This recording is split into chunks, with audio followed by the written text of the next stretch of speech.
Hello. I thought I'd share with you a little bit more of my decor for the day.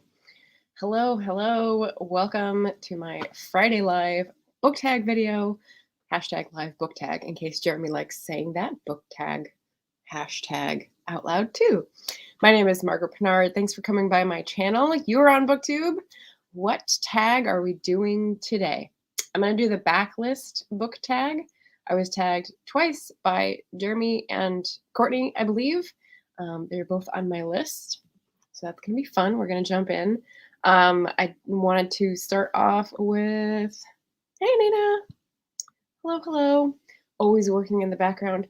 The tea concoction. So I actually had a little bit of the Cortez chocolate powder left. And so that's at the bottom, but it wasn't enough for a full hot chocolate. So I strained it through the black tea with rose and cardamom that I talked about, Daydreamer's tea. So it's this mix of like really rich chocolate and cream and cardamom and rose, and it is almost gone. I made it a little too early today, but who can relate? And then the other thing I wanted to say is that I'm sorry if I'm going to be sneezy. I'm extra congested today because Bean, my cat, has been super clingy since I've been back from travel. So he's been all up in my business, which means I'm allergic. I learned after I had him for a few years that that's what was causing all that congestion and drainage. And now I can't give him up. So that is the bean stir, and we're going to be okay with it. But yeah, we're getting back into our routine after traveling, which is delightful. So what do we have on the backlist book tag? I have the prompts in the discussion. In the description. Whew, I'm a little speedy today. I gotta slow down, take a breath. The prompts are in the description if you want to follow along. The original version of this tag was created by Paula at Draw Your Book. And I'm going to tag people at the beginning so I don't forget, because that's happened before. Since I'm doing this tag with an author tube spin or twist, I gave it a twist so I could put a martini in the tag. I'm going to tag Moon Petrie, who's a author who's got exciting diaries of author going right now, Christy Stratos. And I wanted to point out I'm going to be on a panel with her, historical fiction panel on Tuesday. Her show with Richard Stevens is called Lurking for Legends. And I'm going to be with some like already made legends on that panel, Vanessa Riley, Annie Grace, and Tracy Anderson Wood. And 2 out of 3, I'm already reading their book. So, I mean, how legendary can you get? I'll pop that in. Oh, hey, Joe. Hey, Joe. Oh, Joe. Hello, hello. You're about to go traveling yourself. Are you headed to Boston? Because I just had one of my Patreon members say she was just heading to Boston as well. So who knows? Maybe it's in the air. Maybe it's for the leaf peeping. It's good stuff. So Christy is the second person I'm tagging, and back on track. Third person I'm tagging is Michelle Schusterman, because she is a fantastic author tube channel, and she's got all sorts of stuff on backlist books. Not the tag, however, but I think if she did this tag, she would have lots of opportunities for commentary from inside the business. So there we go. All right, so the first prompt, we're getting there. We're getting there, guys. Do you read backlisted books? Why? And if you've been on for any amount of time, you know I'm trying to get this hashtag trending. I'll pop it up here. That definitely says yes to this question. I am the queen of books you've never heard of. So that would indicate that, yes, I am primarily a backlist reader. And oh, Joe's heading to Atlanta to cover the Multiverse Con and then a little vacation in North Carolina. Well, that sounds nice, especially in the fall. Hopefully it will have cooled down by then. Yeah, so I read backlisted books for a variety of reasons. Let's see. And also the author tube twist. So number one, they're cheaper to get, whether it's because they are classics and they are published by different publishers, or they are used books, or they are paperback books, because usually in the publishing industry, you publish the hardcover and then a year later or so, you publish the paperback version. That is to get as much money out of the product as you can. You go with the first the most expensive first. And I didn't realize that until maybe like, 5 or 6 years ago. And I thought, oh, that's extraction. That's smart. No, but that's not how I want to conduct business. So, um, backlist books are hidden treasures.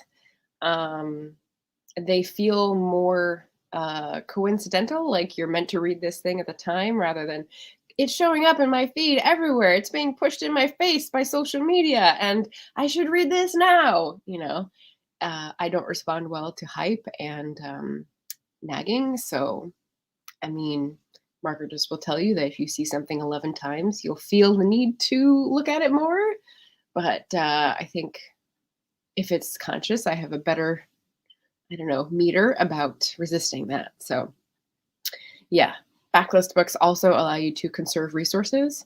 I'm sure everyone knows the statistics about books, how many books are published a year in print, and what that's doing to the paper industry and the logging industry and all that kind of stuff. So if you can conserve resources by buying books that are already in existence that are not being loved enough, then why the heck wouldn't you? That is a really good argument with me. Oh, she's here. Late but here, watching until my therapy Zoom session starts. Awesome. Anita saying I don't respond well to nagging either. It's crafty because like publishers and marketers will try to get in that in-between space where you see it enough so you recognize it, and things that are familiar are more like to make you want to explore them. So yeah, some books it's obvious it's like super hyped campaigns. And so you can steer away from those, but yeah, sometimes you don't know how you're being manipulated. And I will admit that I miss it a lot of the time, I'm sure. Okay, so that's the first prompt. Second, what's your definition of a backlisted book?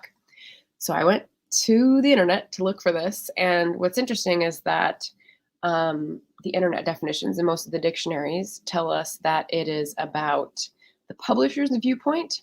So let me tell you here, backlist. I originally came up with probably like 2 years or the author's most recent, not most recent book, right? If they have a recent one and it's only a year old, their last one, then that's a backlist. But here's what I found that was very interesting on definitions.net. Backlist is a list of older books available from a publisher as opposed to titles newly published. Building a strong backlist has traditionally been seen as the way to produce a profitable publishing house, as the most expensive aspects of the publishing process have already been paid for, and the only remaining expenses are reproduction costs and author royalty. Well, not for an indie publisher. A strong backlist is also a form of the long tail in modern business plans. Quote, the backlist is the financial backbone of the book industry, accounting for 25 to 30% of the average publisher's sales, end quote, wrote the New York Times. Continue, quote, current titles known as the front list are often a gamble. They can become bestsellers, but they are much more likely to disappear in a flood of returns from bookstores. By contrast, backlist books usually have predictable sales and revenues, end quote. So if that isn't a little disheartening, I guess it's time to take another sip of our hot cocoa. But yeah, so backlist is, I've already put all the front end work into this. This is already a product on the shelf. I just need a machine to keep printing off more, which is like a small percentage of the cost of actually producing it. And yeah, so hopefully you would think those would sell. But how do books sell? By people knowing about them. And how do people get to know about books? Marketing and word of mouth. And so, market your backlist books, they don't sell. So it's like this, reduce, reuse, recycle triangle. It's vicious. So that's why I like to read backlisted books to help that long tail. If you don't know what the long tail refers to, basically, if you look at, and it'll be backwards, so I apologize. I'm not going to try to do it backwards for StreamYard. If you look at a bump in sales, it goes up and then it falls down. And instead of going down exactly to the baseline of 0, like it looks like a long tail because it'll be greater than 0 for a long time, depending on how good your marketing is. And so that means that you're selling not a huge spike at pub day, but like books afterwards. And so that's what we all strive for as authors and publishers. Oh, people are here. Katya's here. Hello, hello. Jim is here. Hello.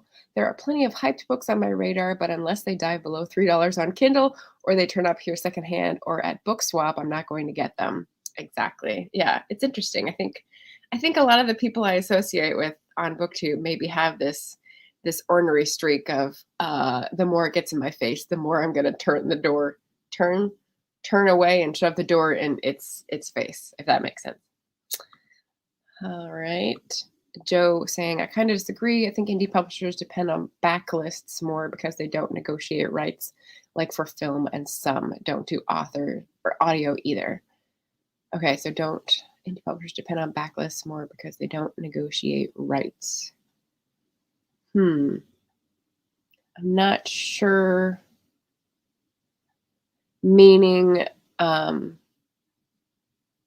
traditionally published people have more income streams because they go through audio and film rights and translation rights and all these subsidiary income streams, whereas indie pubs don't go into that as much. So you think their backlist is more important. I think backlists are important for sure. It's just harder to flog them, frankly. I mean, I don't think I've seen many people flogging backlists, indie or traditionally published. So that's where I'm like, you're missing out, dude. I'd love to hear about your old books, right? But yeah, this is an interesting point. Glad Katya could make it as well. Okay. When is the movie of the Keenan coming out? I don't know. I mean, we've expanded into merch, so who knows? Maybe someone will approach me for film rights. You guys are funny. All right, so that is the definition of the backlist according to definitions.net with some interesting concepts wrapped in there. Prompt number 3. Name a backlisted novel you love. And I did my homework for this one. So yes, if you've seen this before, this is The Luminaries by Eleanor. I read this with Brittany of Literarily Smitten a few months ago, and it was a chunker, so it took us a long time. She was less enamored of it, but I really liked it. I didn't feel like I got everything, but I was okay with it, which is a huge freaking accomplishment for this girl. So backlist, I think it was like 2013. Yeah, 2013 Man Booker Prize, little sticker there. And so I came to this very late because it was a chunker. But definitely appreciated all the work that went into it. So that didn't change, right? The front end work, here to appreciate it. Savvy indies do promote their backlists. Yeah.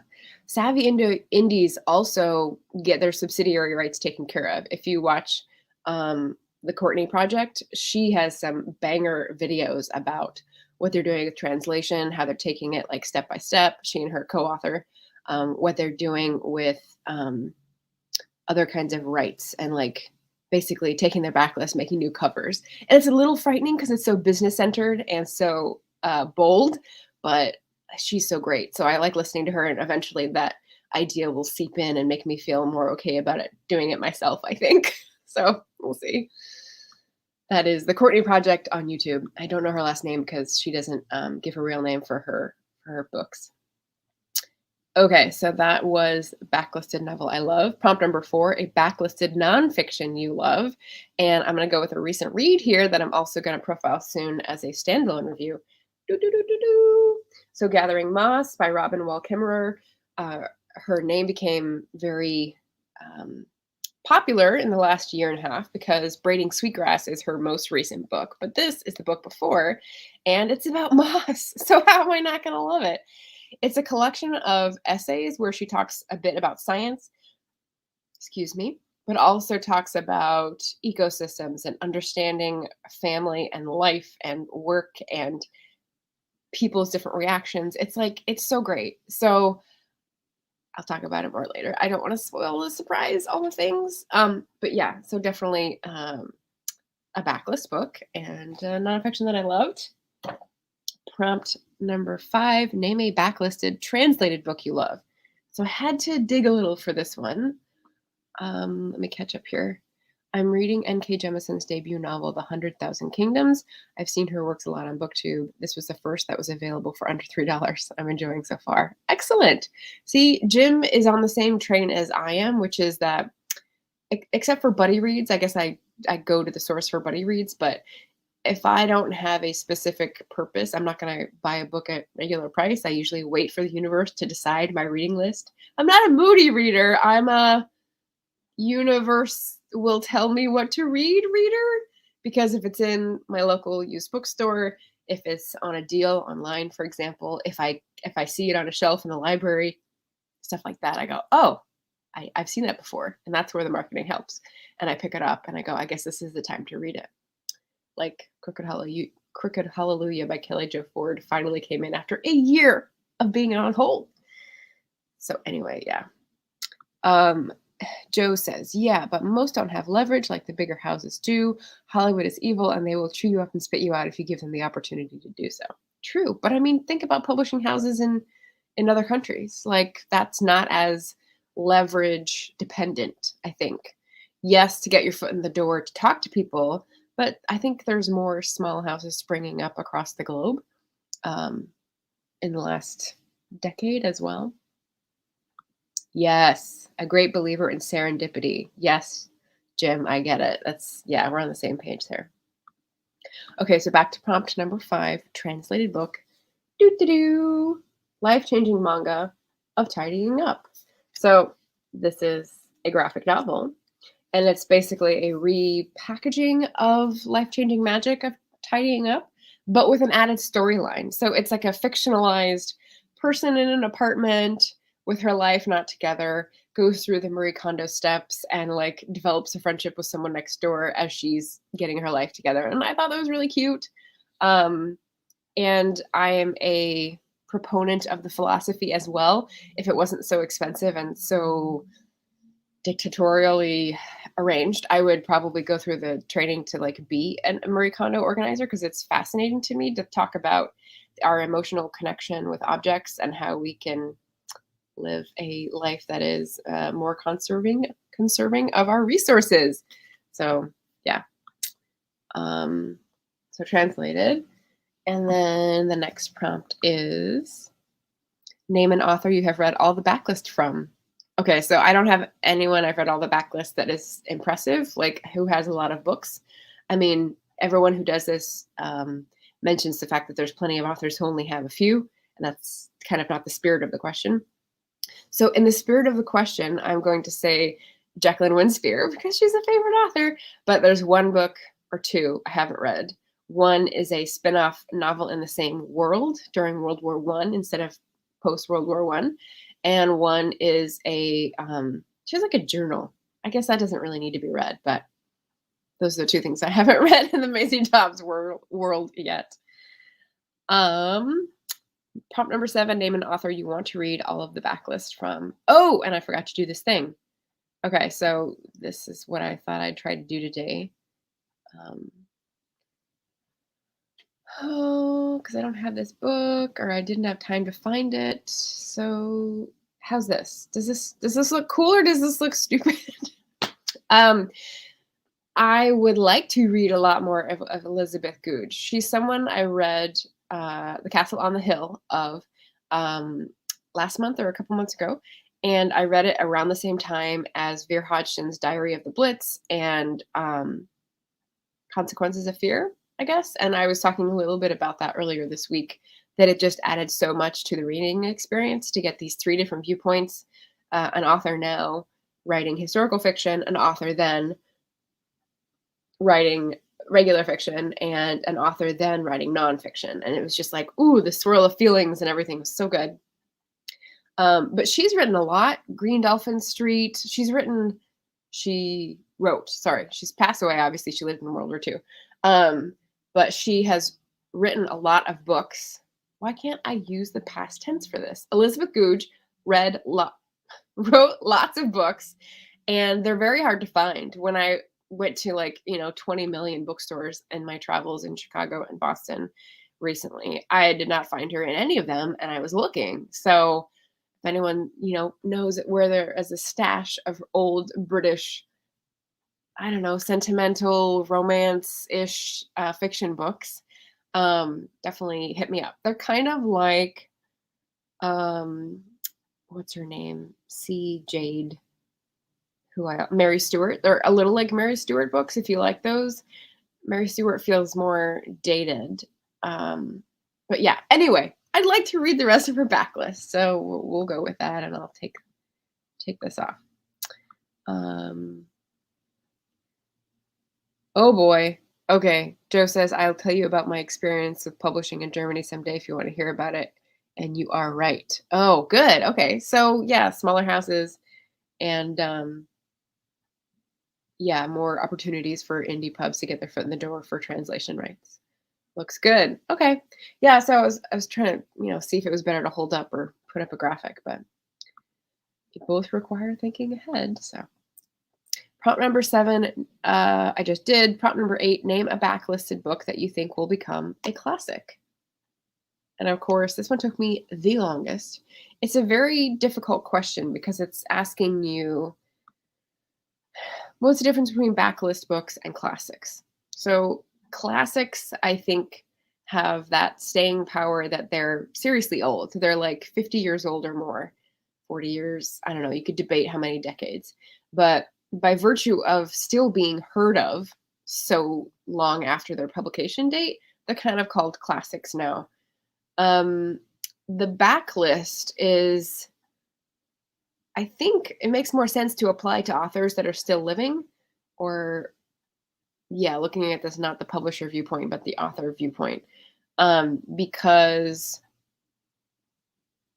yeah, like if you're thinking about, I don't know, Harper Lee and Harper Lee's backlist, like there's no most recent, there's just like the last publication of a dead author. If that makes sense. So it's not in a like rotating gallery of possibilities. It's set and cut and dried in the past. So that's kind of how I think about it. And so a backlist book that would become a classic is maybe one that's languishing a little bit, but you've read and appreciated and think it will stand the test of time, stay in people's memories, stay in print, which, if you don't know, is a thing. Um, and like has some kernel to its story that will only rise in relevance rather than feel dated or um, not appeal to a larger reading audience. So this was a hard one. I looked at my fiction and I could not find one because all the fiction that was a backlist possibility was like, well, everyone already knows like this is a good book in this community. So it was very weird. But what I ended up with was a nonfiction, a series of essays, and I don't know. You can at me if you think this is a silly answer, but this is Surfacing by Kathleen Jamie. She's a British essayist. It's a collection of nature essays that sort of get at personal experiences with nature and the emotions behind where we are in this crazy moment in history. Let's see if I can read a better.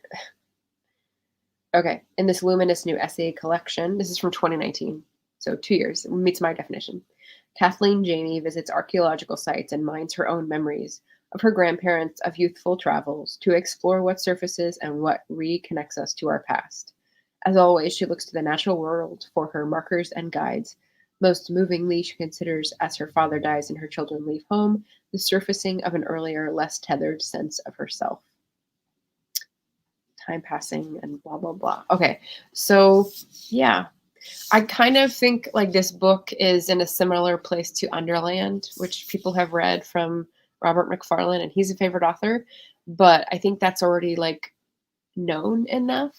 So that's why I chose something that, like I said, maybe languishing a little bit because it's fallen behind a lot of other more hyped books, but it's still beautiful and relevant. And I think these types of experiences will only get more relevant as time marches on. That reminds me that like it might be the sandwich generation, if anyone's heard of that. So yeah, Kathleen Jamie, well known like essayist. So yay. Do Jim's saying Color Purple is a backlisted book that could become a classic. See, and that's from the 80s, I think. I feel like that is so well known. It's got a play, it's got a movie, it's got stars in the movie. It's not obscure. And so I think with my definition of backlist, it's more obscure because that I would consider already a classic. But I don't know. What do you guys think?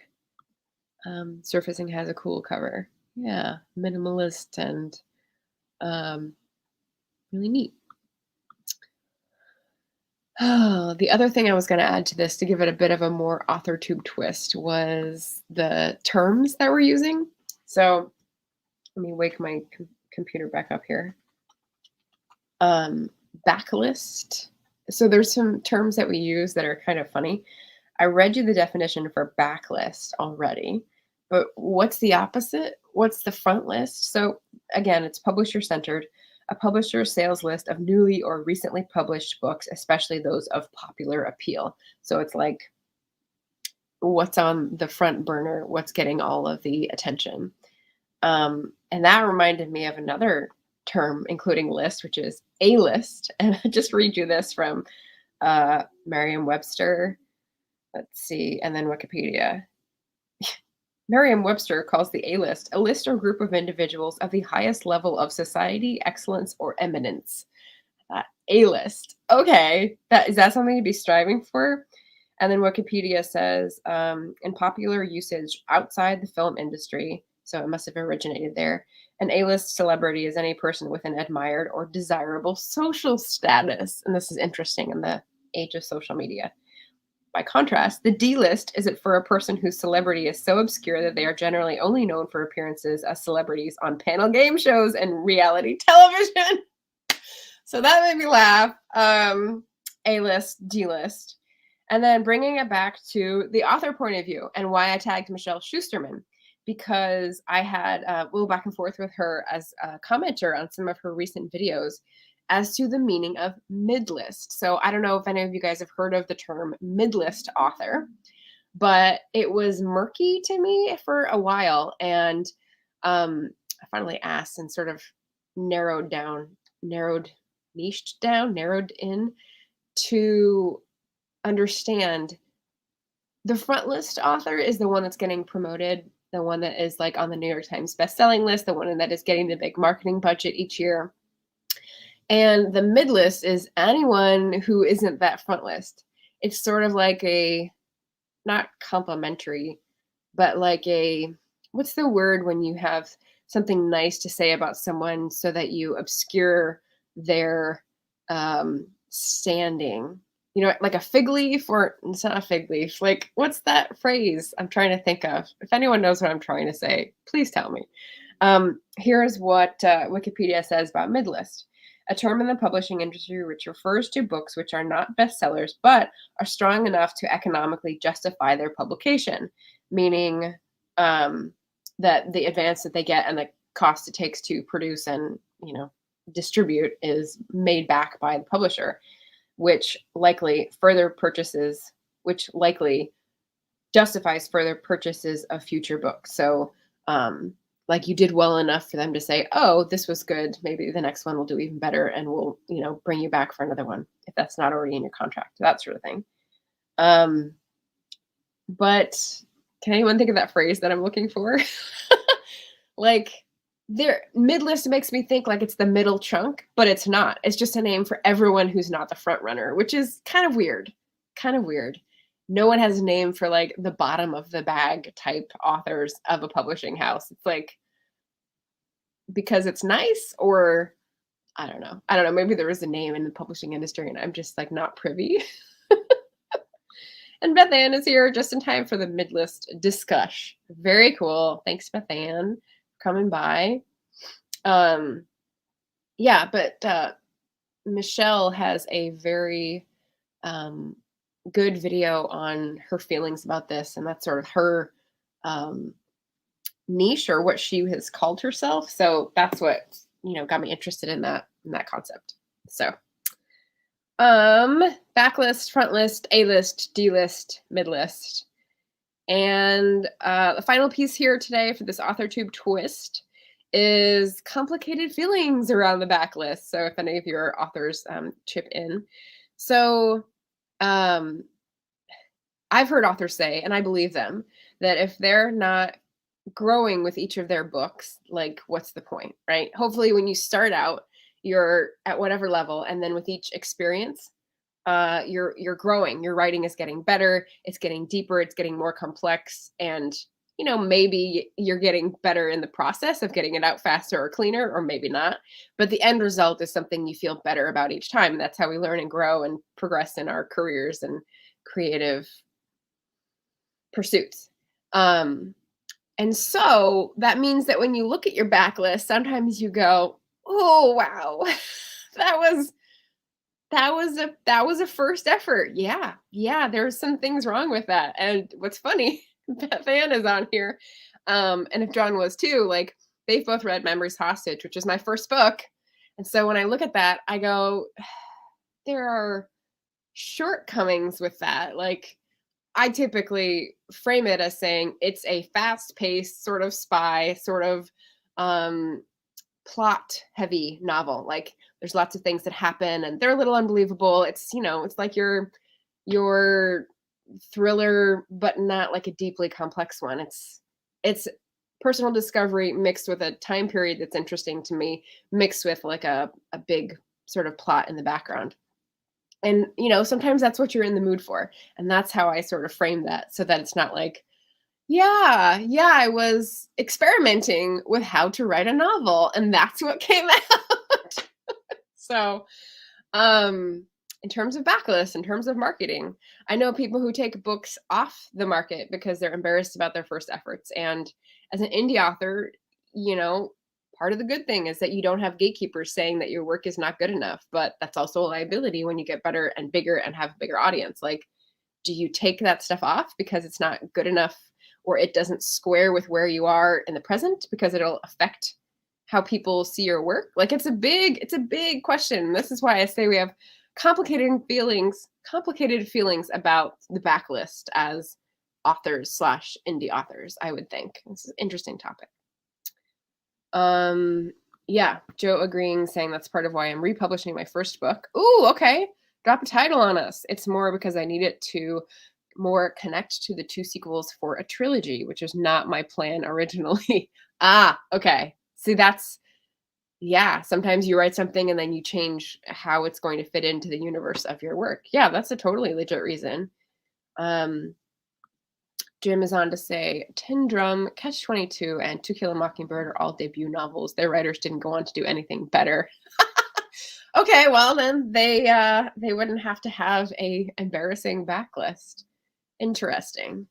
I don't know if that's like what you would want for your life or not, but that's another good like leaping off point for discussion. And then the last piece on that was having to choose what to promote or feature. So as my queen of books you've never heard of, there we go.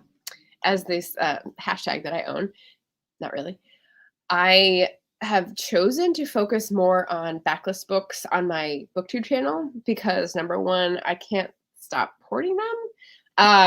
Just buying. We're okay. I may give a photo later where I say, do I have a problem? But yeah, I love the hashtag owned TBR, which is encouraging people to read books that they already have rather than going out and buying more. It's part of the value that I hold, that is work with what you have rather than being influenced to think that you don't have enough and going out to acquire more. Originally in this video, I was talking about conserving resources by buying books that are already in existence that have perfectly good stories rather than paying to log more trees and, make more books. And that's a little hypocritical because I do want to log more trees and print more books, but there's also ways to make books with 100% post-consumer fiber. Let's see. This book was printed in the USA on Roland and Viro bookstock, which is manufactured using FSC certified, that's the Forward Stewardship Council, 100% post-consumer fiber. So no trees were harmed. It's reused. And this is the book I'm reading right now. So, there's ways to work around it. And the main overriding theme, the value is conserve resources, use up what you got. Don't let anyone make you feel less than or that you are not enough with what you have. So there we go.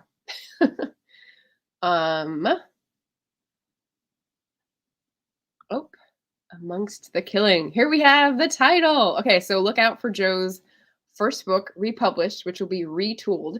I didn't know authors did this until I saw Joyce Carol Oates, one of her earlier books, was also like redone, like 20%, 40%. Like she'd redone the book and republished it. I was like, that needs a new Isbin, right? But it was the same title. So I was like, what? I was very confused by this, but I'm glad to see Joe Amongst the Killing is going to be revamped and on sale. Beth Ann saying, just reading about Hilda Doolittle, otherwise known as HD, a modern writer, in Square Hunting, which is our book for Patreon book club this month, which is super exciting. And since she gave me this I'm going to put this on here. Seems to have written the same-ish autobiographical novel over and over. Question mark? Kind of cool. Yeah. There are certain writers I know of today that write an autobiography every 5 to 10 years. And it's interesting because you think an autobiography, you do that at the end of your life, right? And even if you don't know when the end of your life is coming, like maybe not before you're 40, but people do. And it's because they're influencers, I guess. I don't know. This is an interesting topic. Man, I need to write these down so I can have bigger conversations about these. If only we had more time. Okay, so that's the AuthorTube twist, is that we have complicated feelings about the backlist as authors. We're always trying to balance our growth as artists with our marketing as business owners. And we have to choose what to promote or feature. I've gone with Backlist for all the values that I've just discussed. But a lot of BookTube is about what's new and what's hyped. And that's how you get sponsorships. And that's how you make money. And, that's not what we're doing here. But it could be a necessity for some people. And that's their choice. Yeah. All right, and then we're going to come to the Margaret twist to this, which is that I have an underdog bias. If you've read my books, you know that I like to highlight forgotten stories and history, voices that weren't the mainstream at the time. And I've done that several times in 19th century and trying to do that again in late 19th century for the US in my current book. But this also extends to rescuing old books. I remember talking to someone about this in the comments, like, it's a rescue. I'm not hoarding books. I'm rescuing books. I've definitely gone to book sales where there were backlist books and they were spines broken or they were coming apart or they were, I don't know, in bad condition and they weren't being sold. They're just like, we're going to throw these away. And, if I recognize a title or an author or a cover looked good, I'd pick it up. I might read this. So that's part of what I'm surrounded by. Underdog stories, rescuing books, and that's part of the backlist too, I think. So, yeah. Jane Eyre was also Charlotte Bronte's first published novel, although The Professor was written before. Yes. Currer Bell, a favorite. Yes to rescuing books. Hear, hear. Hear, hear. All right. Well, I think that is the tag for today. I'm just going to direct you one more time to put this on your calendar for next week. Again, I tagged Moon Petrie, Christy Stratos, and Michelle Schusterman for this tag. They're all wonderful channels. If you're an author, especially, they give lots of great detail about their experience. And this is what we're going to have going on. Christy and Richard have I want to say podcast, but it's video. And we're going to be talking, I think 5 of us, about a historical fiction stuff panel on Tuesday evening. And I'm super excited. I'm trying to read 2 books before then because I really admire the authors. And Yeah, I had them already, so why not now? It's serendipity. It's the universe telling me to read the books before Tuesday, right? Even though one of the audiobooks that I have has over 120 tracks. I can do this. I can do this, right? So there we are. There we are. Um, Thanks so much, guys. I will be back on Sunday, hopefully, with a vlog. Although I haven't started and it's already Friday and I have Yola Book Upload stuff to do. So we'll see. We'll see if that happens. And otherwise, we'll see you on Tuesday. And that's on Facebook. It comes on YouTube later. And yeah, I'll see you all on your videos later. And have a great weekend, everybody. Bye.